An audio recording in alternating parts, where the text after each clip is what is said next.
Howdy everyone, it's me once again, the one and only Killer Dan. So, alright, for today's video, I figured I would just talk about yet another obscure and low budget movie because that's what I do here. I like talking about these kung fu movies, martial art films that no one has ever heard of. I mean, I could do that with any genre really, but whatever, I guess. So, for today's video, it's going to be a martial arts film titled yeah, right. Rage of the Master. That's the film I'm talking about. Oh yeah, because why not? So of course, hardly anyone would have known about this movie, but that's okay though. I don't mind because I like to talk about some stuff that I tend to enjoy. A blast from the past, or definitely some old school stuff. Anyway, whatever. As always, let's talk about the plot, shall we? Or definitely. So anyway, so what's happening is that there was this Kung Fu school's master that's killed by this former student. And now there was this owner and the master's children that seek out to help this character here get revenge. The main character wants to get revenge with some assistance, I guess. So again, for like the 100th time, there's gonna be another revenge story type of thing. Yeah, like I haven't heard this plot line like a million times. But oh boy. But that's basically the gist of it, so okay.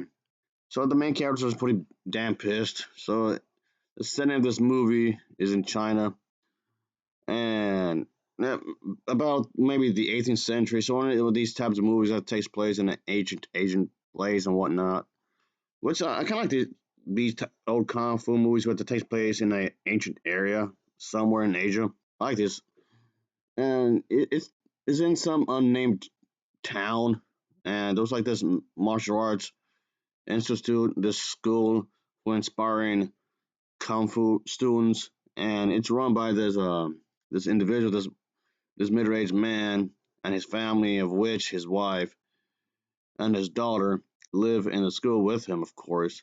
So yeah, okay, we get some scenes that display some setup of the master and the students and whatnot, and okay, so we see that the school gonna do this thing where they teaches the students the honor and justice, and of course, along with some kicking some ass. Of course, it's a kung fu movie. Of course, you're gonna see some people getting beat up and whatnot. This what happens here, quite obviously.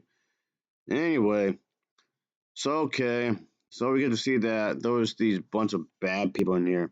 They want to just do bad things, and our main character, of course, has to kick his ass, of course. Anyway, but I guess this type of a movie where this main character, yeah, he's just pretty damn pissed, annoyed. He does not like what was going on, quite clearly.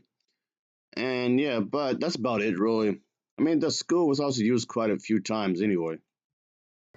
Yeah, speaking of school, could you just imagine if Max Caulfield from Life is Strange and the others had to go and learn some martial arts?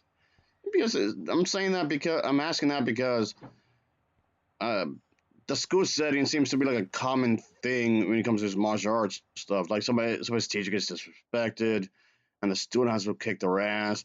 Maybe the student realizes the teacher's murdered, something like that. Or maybe the school itself gets destroyed. Or I don't know, whatever the case. It's go one way or another. They would have found the school, and then the student would want to take vengeance upon the enemy or something or whatever.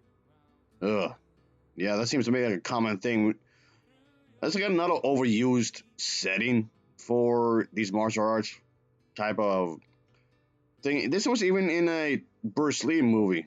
There's this whole school setting. I think something happens to the teacher, and then the Bruce Lee's character has to kick somebody's ass and whatnot. This was even used in a plot on some Bruce Lee movie.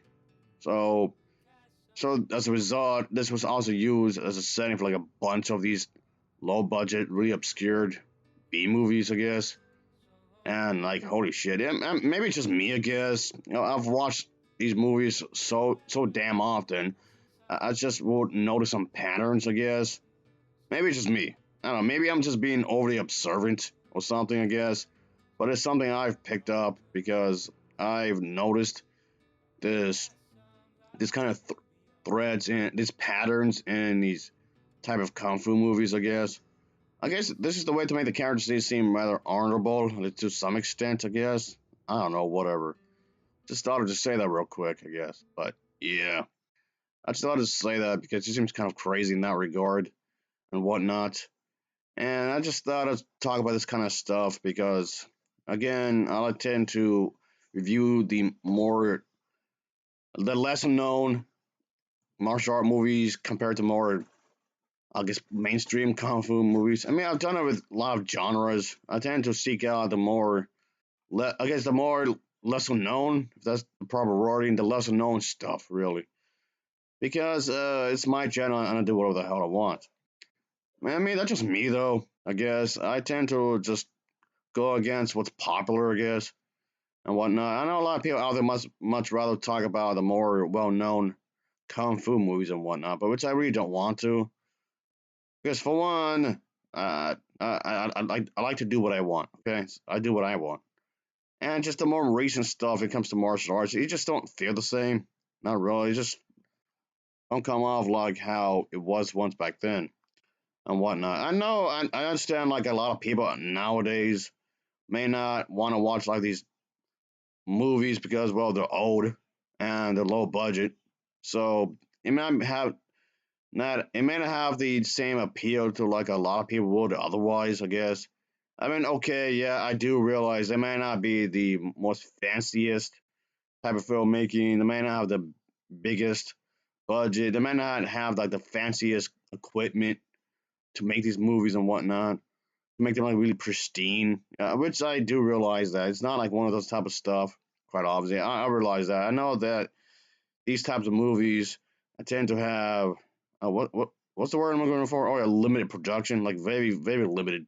I do realize that that hasn't escaped me. Of course, I mean there are some a lot of advantages when it comes to technology nowadays. Like there's like so much you can do now than compared to back then. Yes, I get that. Okay, I completely get that. All right, I'm not trying to dismiss the advancements of filmmaking that has came and went, have improved since then, since like the 1960s and 1970s and 1980s. No, I get that. All right, don't get me wrong. I completely understand that. Even then, it just seems like it doesn't have a lot of the newer stuff just don't carry the same kind of charm, really.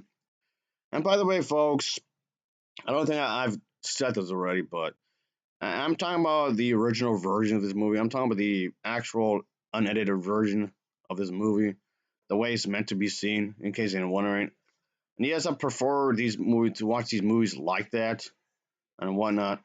I mean, I know that's more of a personal taste, but again, like I said a bunch of times before, if something is intended to be a certain way, leave it alone. If that's how it's meant to be, then that's how it's meant to be.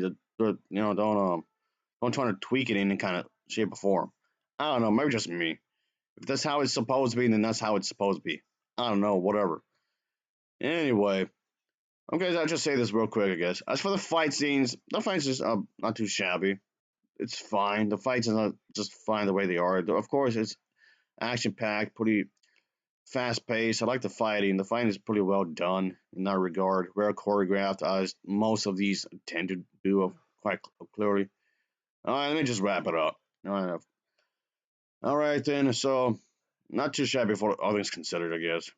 And I think the plot line and the whole theme of Rinse is overused, but still. Anyway, I'll give this film an overall rating of a 7.0 out of 10. It's a 7.0 out of 10 from me. So, of course, as always, thanks for watching and take care. Until next time, see ya. Oh, yeah. Later.